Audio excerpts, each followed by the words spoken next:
Okay, welcome back to Dunker's podcast, coming to you from Abersoch, where the water's rarely warm, but the conversations usually are. Now, today's guest brings a slightly different energy to the shoreline. Less about bravado, more about balance.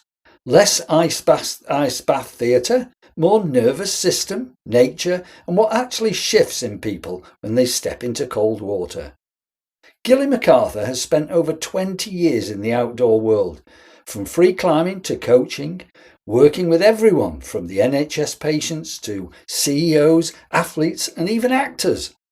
Her work sits right at the intersection of cold water, mental well-being and reconnecting people to the natural world.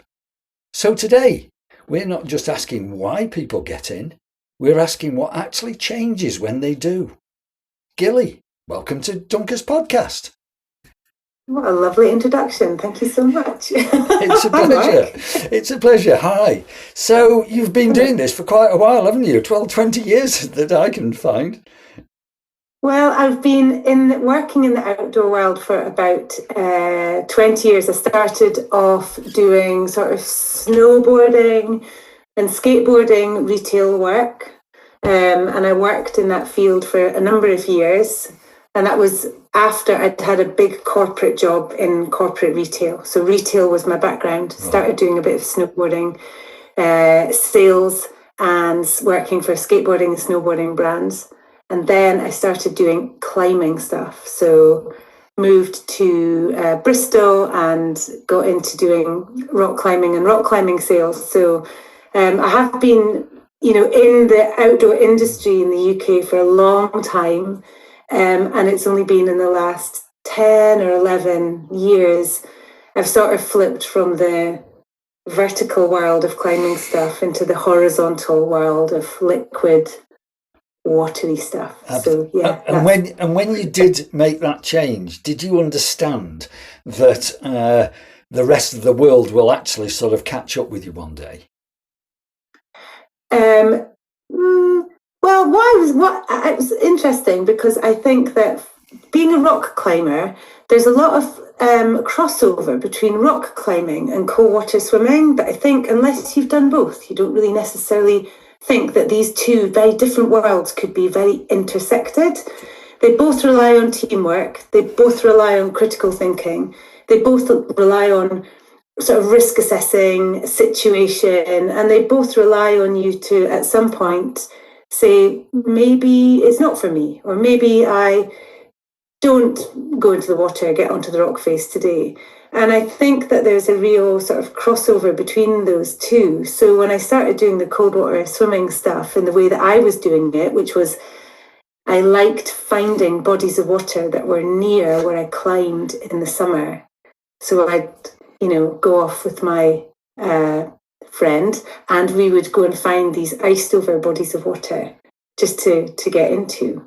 And it was at that point I was like, oh, this is like the rock climbing stuff. I don't really like winter climbing, ironically, because I get too cold, which is a bit weird. But I used to get too cold. I don't anymore. And so that's how that sort of journey, came.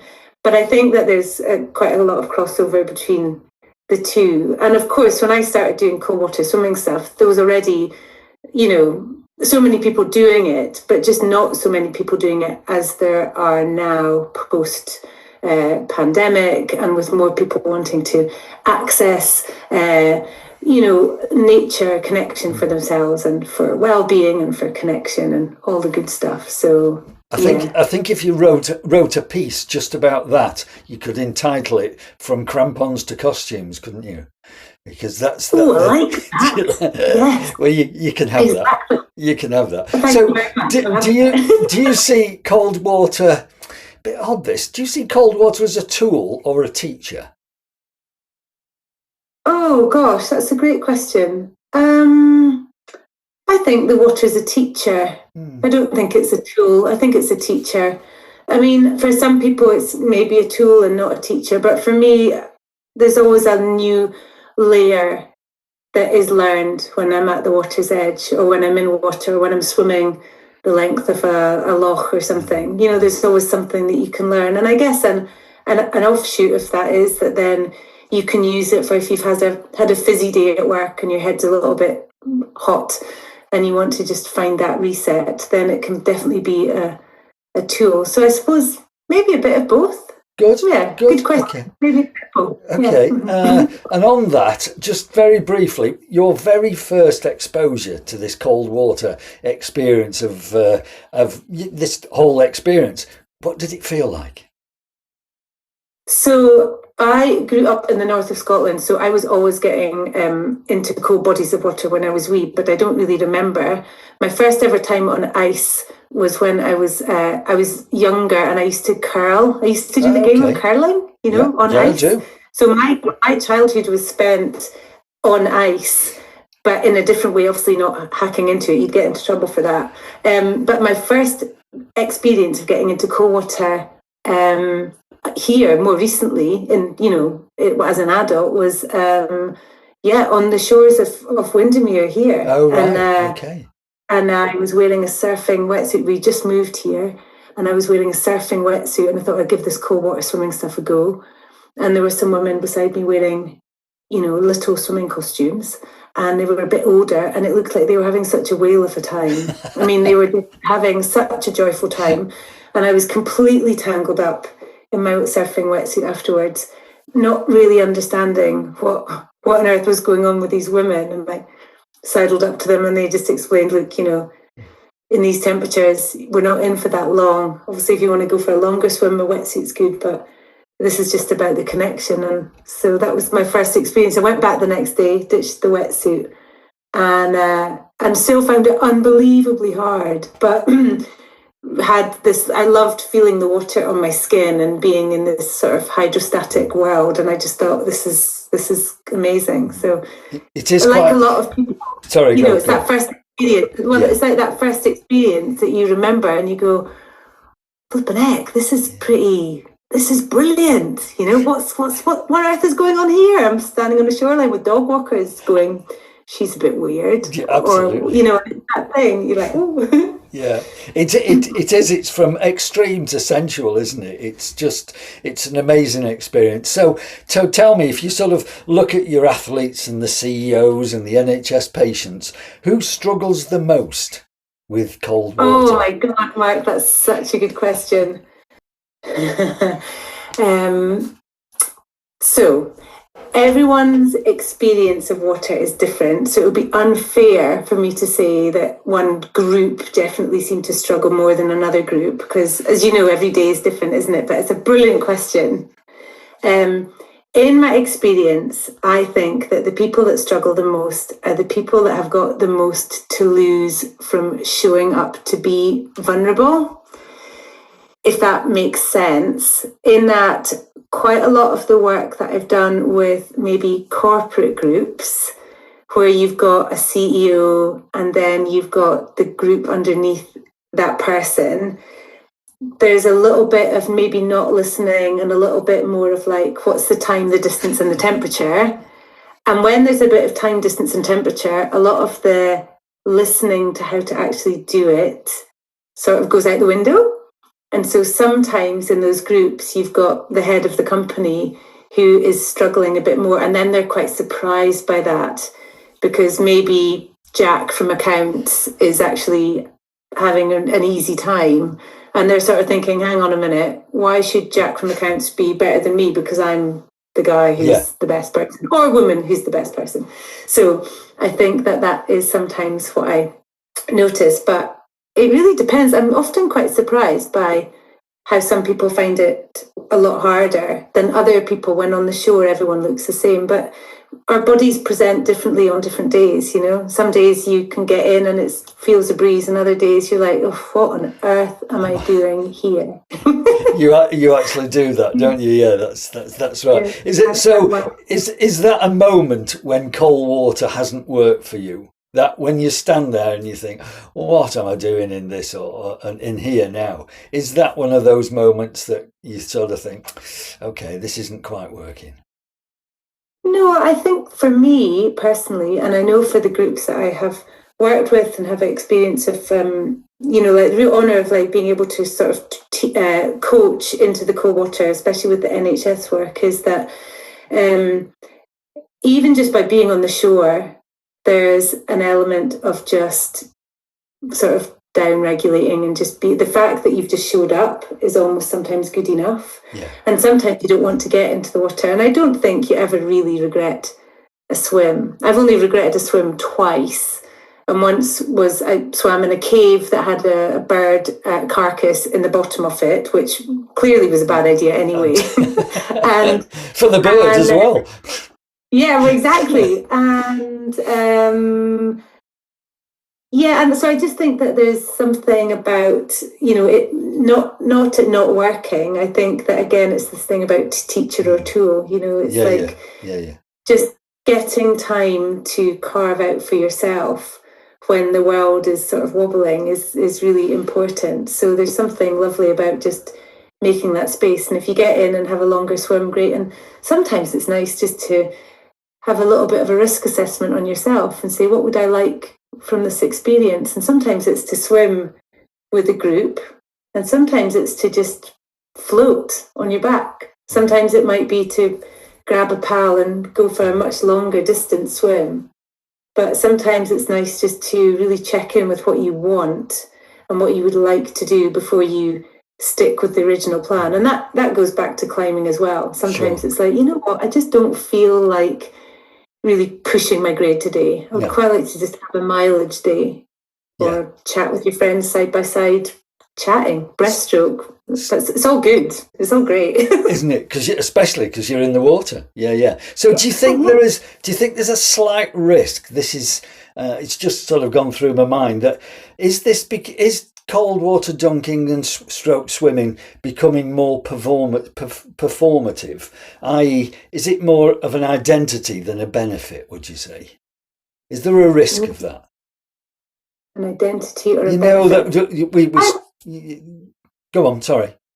Yeah, I'm not sure. I think cold water can be whatever anyone would like it to be. I think that there's a presence that we can all take to the shore, and be that in performance, as in performing as in, do you mean like, wanting to do a longer distance? That could be a performance. The fact is that, I'm turning up, I'm here because everybody else is here, rather than I'm actually getting a benefit from this, because not everybody that goes in comes out singing and dancing like we do. There are one or two people that think, whoa. And even in our Dunkers group in Abersock, there are one or two. And they are guys, in fairness, that have sort of said, yeah, I'll come in, and we egg them in and we encourage them when we're in the water, but they just can't connect with it. So for them, it's almost, I've gone in, that's my performance, but actually I don't get any benefit from it. That was what was in my mind when I asked. So I do agree. I think that there is another way that we can all harness well-being for ourselves through the lens of cold water. And I think I know this because I've experienced myself with a lot of people that I coached, is that they might already have a connection to water, which is to do long distances, or to just get in and just be standing. So you've got two ends of the spectrum there, right? For the people that just want to stand, there's an edging in to go, well, actually, we can be a bit more present and then move through the water and do a little bit of breaststroke. And for the people that are already used to doing 5K triathlon Ironman distance, there's a way that you can connect with the water, which is to maybe slip off your wetsuit at the end and just maybe notice where your breath is in your body. Is it in your chest or is it in your stomach? Right. How are you breathing? Can you notice the sound of the sounds on one side of your face or the other, one ear or the other? Yeah. And there's a way that we can use all of this. So we don't need to Strava everything. We can Strava 95% of what we want to do, right. But there's also a space for us to have stillness. And then equally, there's also a place for us to go, I wouldn't mind just seeing if I can swim from that pier to that pier, or to to the end of the jetty and back.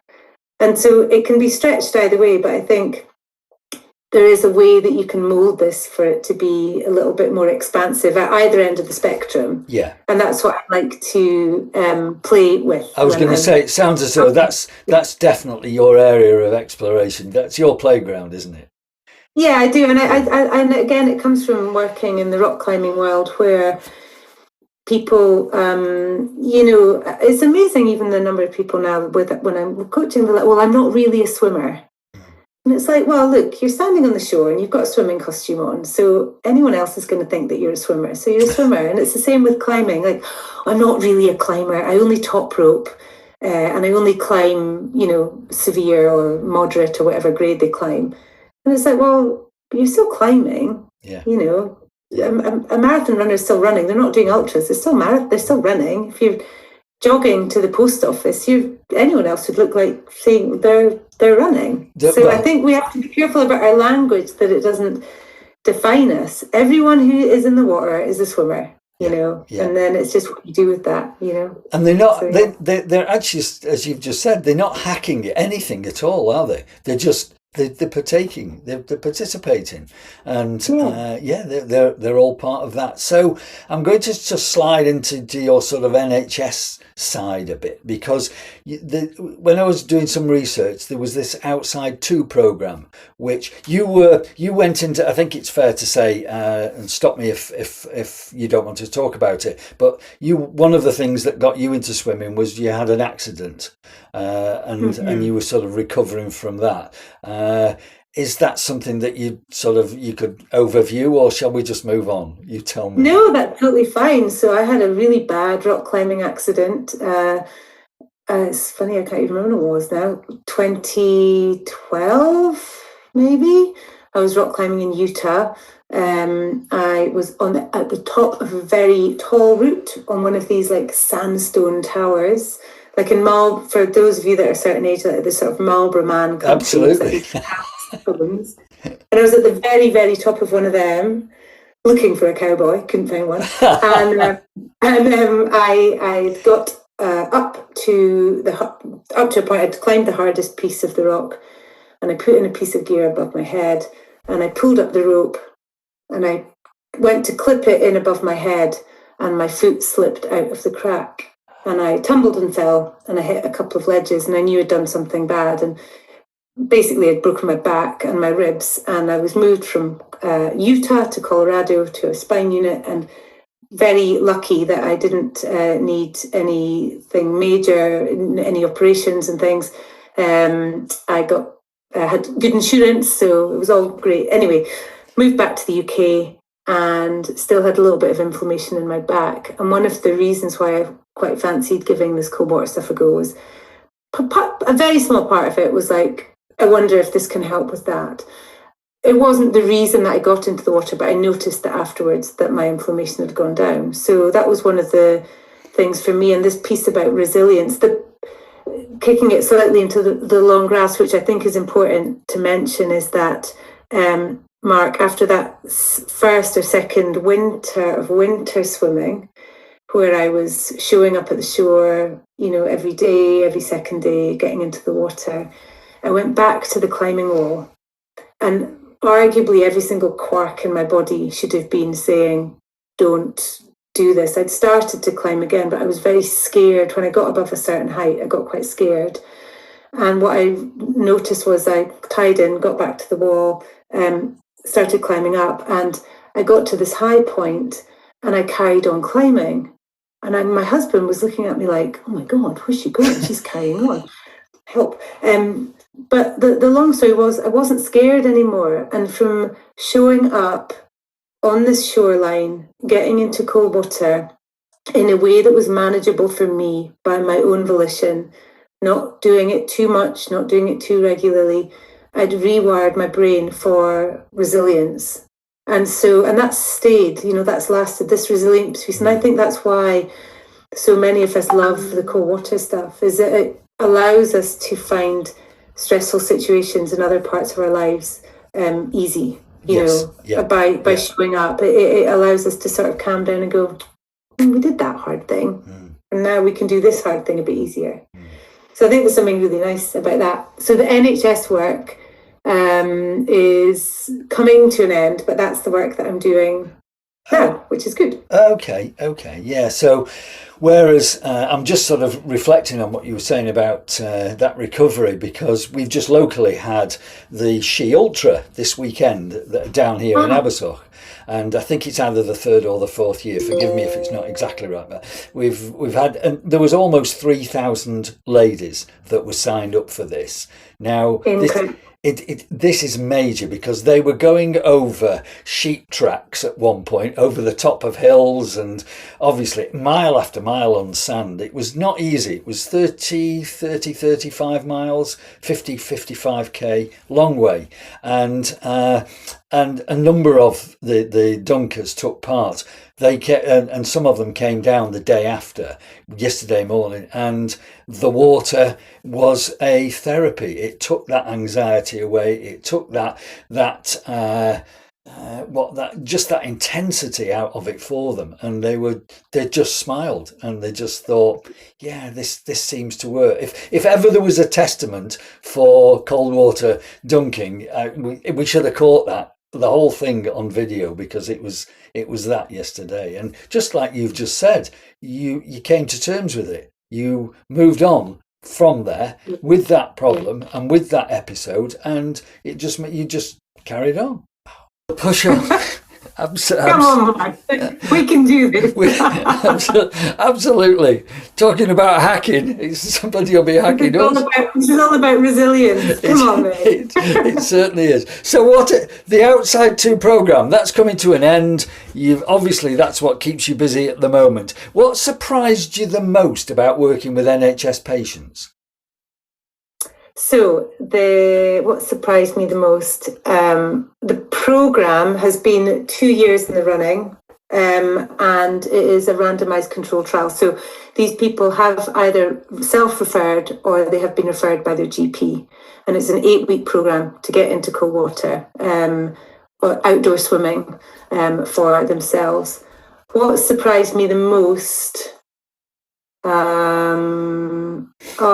you know what surprised me the most is just how much, if you can get to sort of week 3, how much joy can be had in it. Really? I just think it's really beautiful. I just think that the people that are coming along to the programme are really wanting to do, to change something about their lives, and it's really beautiful to watch people coming together in that liminal space on the shoreline and being really brave. Our trial has started up here. We're in week 3 tomorrow on Tuesday.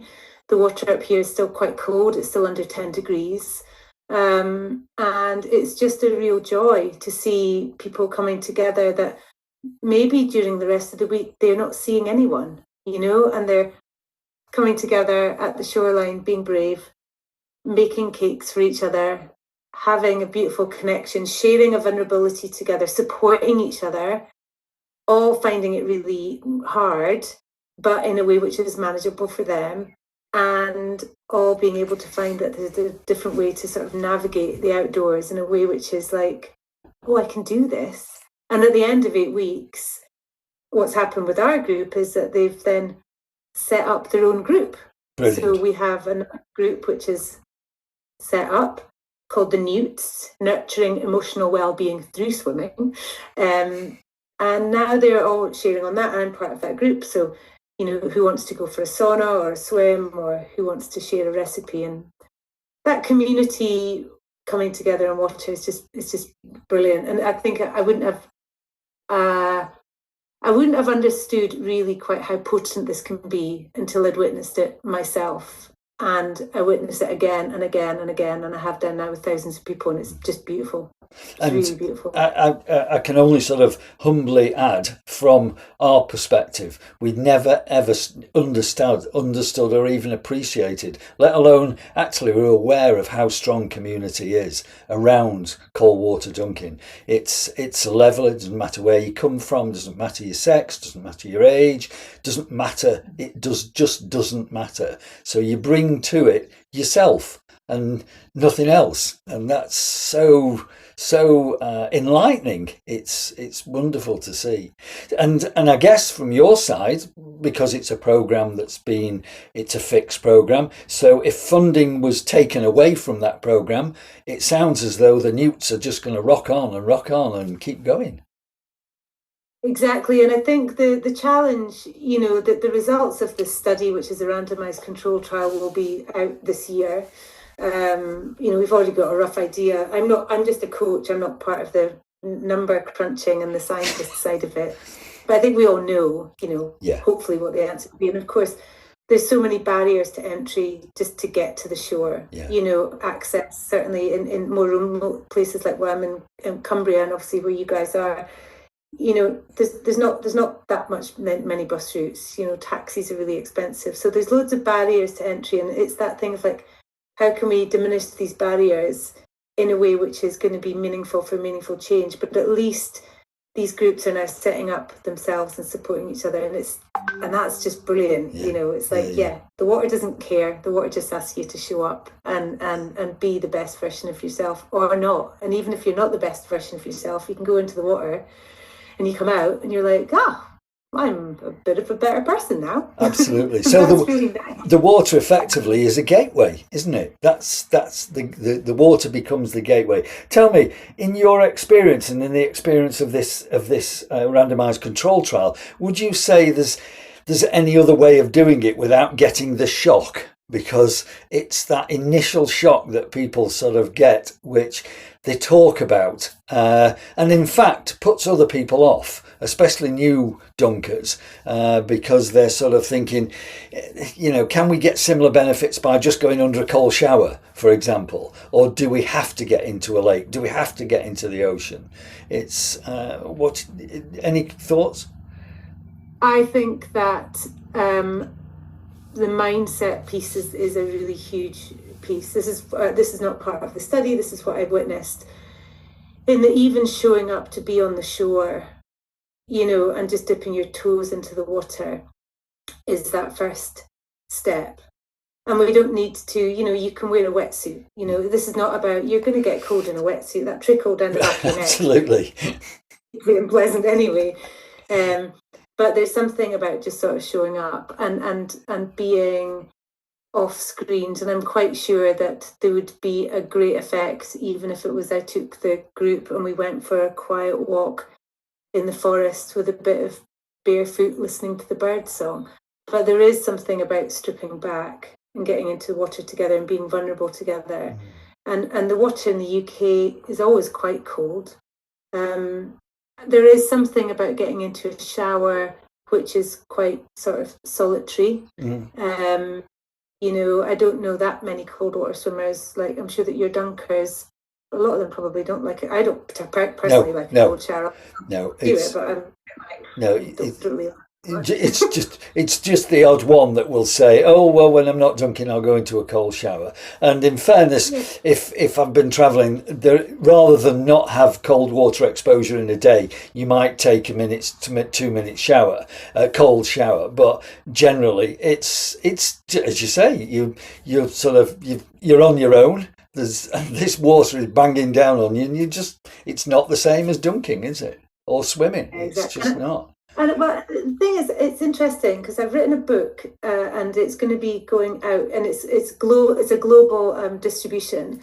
And a friend of mine who's an author read the book and was saying, of course, in America, access to water is far more restricted than it is here in the UK. And obviously we have a deep problem with water quality as well. So I think it is safe to say that just having a cold shower or just getting into a cold tub in your garden, having a cold bath, will have some benefit, but there's a safety element of that, which is that you're doing it by yourself. I mean, you could have a shower with someone else, I suppose, but you know, I mean, there's an element of this community thing, which I think you'd probably get distracted if you did that. If you had a cold shower with somebody else. But to be fair, I've never tried, and maybe I'll hook my husband in later to give that a go and see what kind of benefit there is. Come back on the next series and give us an update. Actually, the only way to do that is if he was sitting next to you, but we won't go there. So it's a different episode. Yeah, so cold water is, we've just sort of discovered, is a gateway. It doesn't sound, there was always a risk that when I talk to people about dunking, it was always in my mind, is it a risk that I'm sort of trying to overcomplicate things, which we've always done, which humans have done instinctively, or are we doing that, or have we just sort of found a new horizon? I'm not quite sure. It's I don't think we're overcomplicating it. I think it's just we're just heralding the fact that we've found what generations have done for generations, I guess. Yeah, I mean, I don't think in the book I've deliberately not mentioned the world. I've deliberately not mentioned the word wild swimming. It's just swimming, and the reason for that is I don't call it like wild running. No, you know, it's just running inside. It's just running. For me, it's swimming, and I appreciate that different people have got different ways of wanting to define it. You know, yeah, definitely I'm a wild swimmer, but in the book I'm just a swimmer. And I think that there's something about, you know what, like the lake here, there's some beautiful pictures of like in the 1940s and 50s of when you know the schools didn't have, you know, swimming pools, so they would all go down to the lake, and that's their PE session was in the lake. And so I think it's something that we've forgotten. We all get, I mean, I love my heated seat in my car, you know, and I think that we've all become quite comfortable being a bit comfy. But I think our bodies and our brains like to be stretched into pockets of uncomfortableness now and again. And in that, there's a growth, and then that growth can then loop back into other areas of your life. So I think this is not something new. This is something that you only need to look back in even recent history to see cold water plunge tubs. And there's a priory just near where I live in Kendal that they would pipe in cold water from the sea for people to go and have this lovely, you know, therapy, cold therapy. I mean, it's at the Coniston Priory, and that would have been some engineering feat back then, but it's, you know, it's not something that is new. This is something that we've just forgotten. Yeah. And it's great that so many more people are finding it again for themselves, be that a tub or a shower or a plunge into and as you've said, there is something comfortable about being uncomfortable, especially when you're doing it on a daily basis. It just stretches you, and I think that's so healthy in itself. Just when we were off air before we started, I was just mentioning, and you'd actually sort of come back about yourself and Wim Hof, and there were just one or two things that I sort of made a note of that when I sort of, because I've reached out to try and talk to Wim Hof because I'd like to sort of get a perspective from somebody who is clearly a forerunner in this, or certainly as far as the publicity side goes, but is yet to accede. But he was sort of saying there's sort of 3 or 4 things that he sort of pushed, and one was extreme exposure. He's very into extreme exposure, and he believes it's very much breathwork led.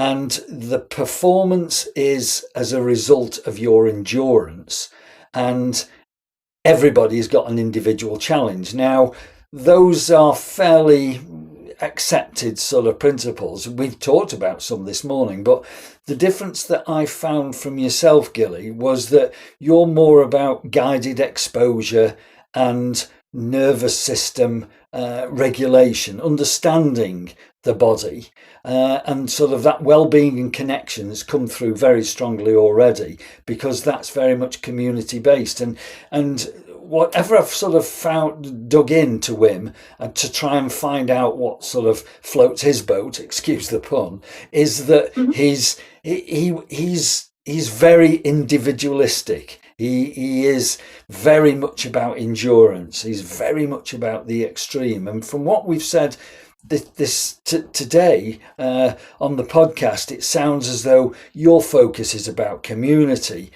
more strongly about well-being and about the guided exposure. It feels like that's the difference between your approach and Wim Hof's approach. I only mention this because so many people herald Wim Hof as he's the sort of the master, you've got to do it his way or you don't do it. And as dunkers, I think that very few of us, honestly, in Abersock, ever sort of go anywhere near the extremes that he is promoting. We're very much more in your camp rather than his. I just wondered if you'd ever got a comment about his approach. I think that it's great. You know, I think that Wim Hof is an amazing athlete. And I think some of the things that he's done are really incredible. And I think it's absolutely brilliant that there are so many ways that people can find the water, and you just do what's right for you, you know. And for some people, it will be to follow a method and a process. And for other people, it might just be to join their local Blue Tits group and come down to the shore and give it a try. And for other people, it might be to turn their shower a bit colder and then get habituated like that. And I think that everyone is completely unique in their approach and what works for them. And I think it's, you know, you only need to look at all of the testaments to what these different modalities do, and they all work for different groups of people. My only comment back would be that I've coached a few people who that style of breathing, that sort of hyperventilation, has not worked for them. And so the back of that is that they've then been perhaps disappointed that they feel like they can't get into cold water because they can't do that style of breathing beforehand. And so they've tried the Wim Hof method and it's not been for them. But it does say that on the Wim Hof website, I believe it says, you know, this isn't for everyone. Sure. For some people, it won't work. And so I think it's sort of fair that you've just got to try. But I think it's really important to find something that works for you. For people that have got, I worked with a woman a couple of weeks ago. She had quite severe PTSD. She tried doing some different kinds of breathing methods and they hadn't worked for her, and it had been too alarming for her and too much. So it was a far more gentle way of getting in and opening up to the cold rather than battling with the cold.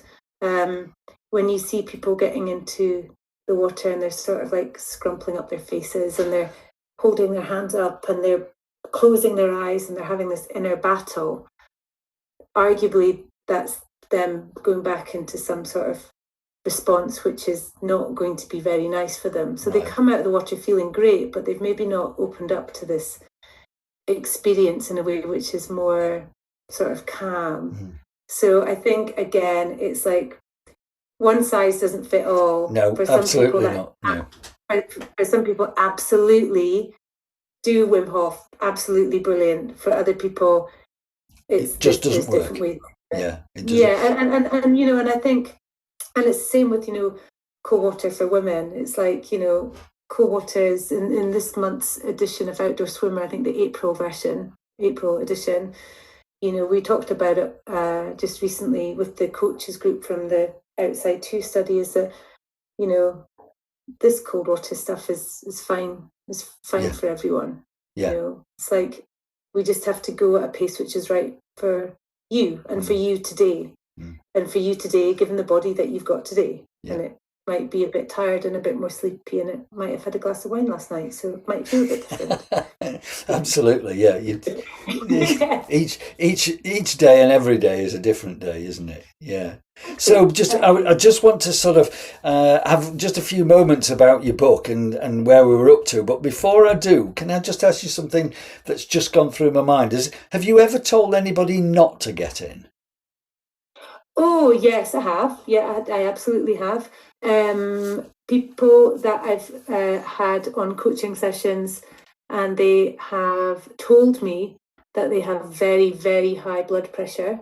I don't have a blood pressure monitor that I have at the lake. I'm not a therapist, and I'm not a doctor.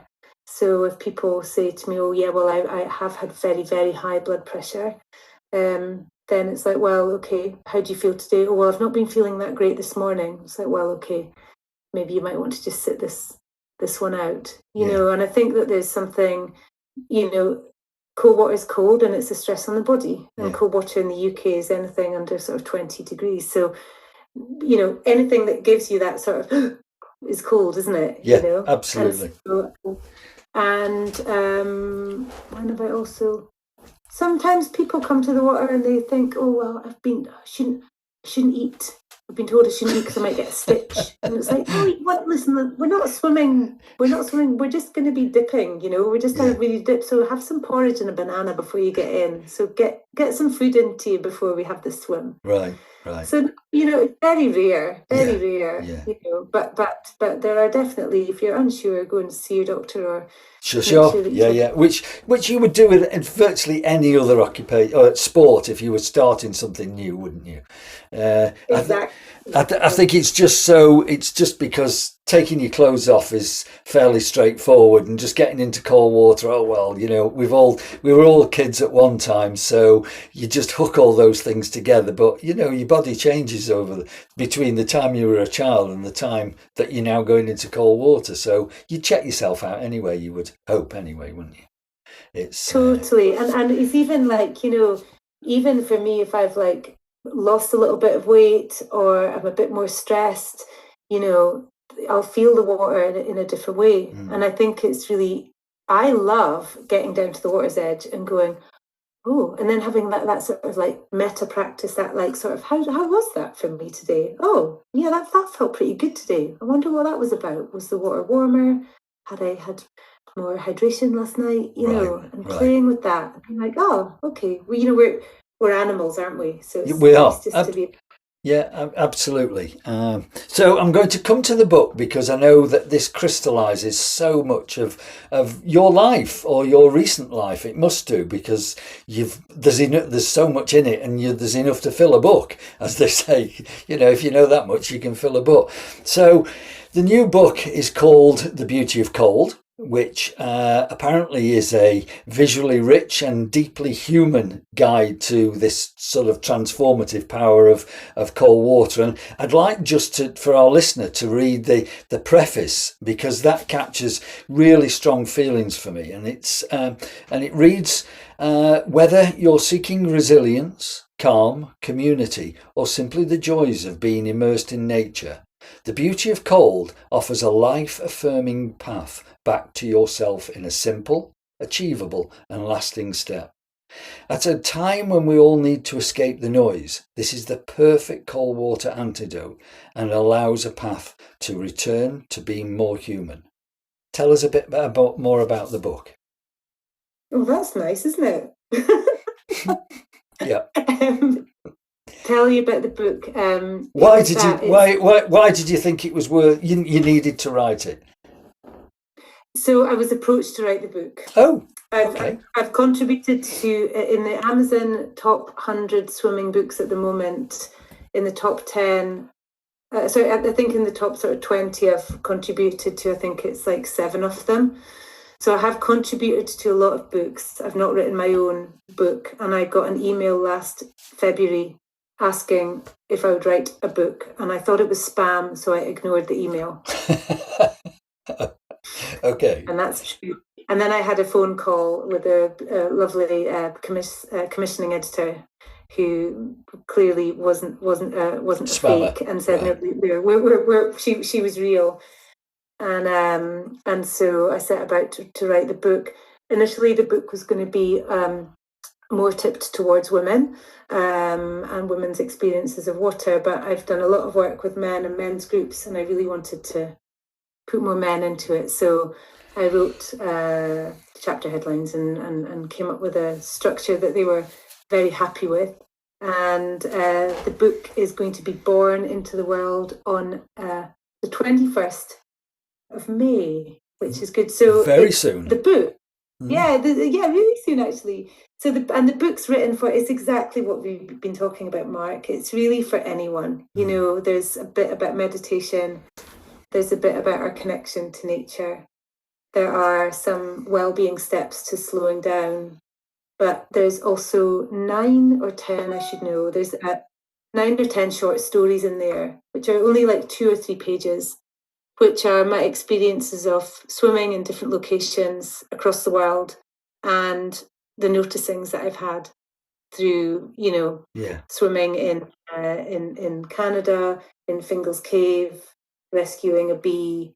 Right. And they're just stories that we've all had. Right. This book is really, this book could have been written by anyone, but because it's just my experiences, I'm sure that a lot of us do notice of being in water and this connection to each other into community as well. But it hasn't been written by anyone. It's been written by you, and that's really, really important. I mean, because it's your identity is going to come through, and it's presumably Waterstones, Amazon, wherever you get your local books from, it's going to be available.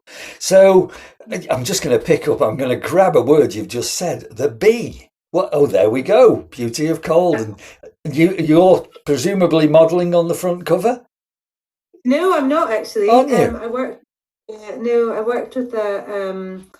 worked with a Finnish photographer called Maya, and Maya took the bulk of the photographs. There are quite a lot of photographs that are of this British landscape in there, and a lot of pictures of me in there, but swimming with different groups. So swimming with like a Muslim women's group and swimming with different groups across the UK. So it's a bit of a collaborative effort. Right. I am on the back page coming out of an ice hole. Oh, God. That makes you feel cold just looking at it, Gilly. Goodness. It's, But the bee, tell me about the bee. Tell me about the bee. Oh,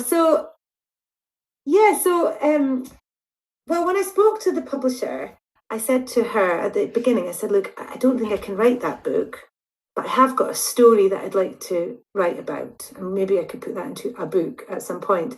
And I told her the story about a bee, and you could see her on the Zoom call, just like, right, okay, that's totally a bit like I am now. Yeah. And the bee is very much in the book, and it's just that this story is just about how one spring morning I got down to the lake and I started to swim out to the buoy, and I found a bee upside down on the water out towards the buoy.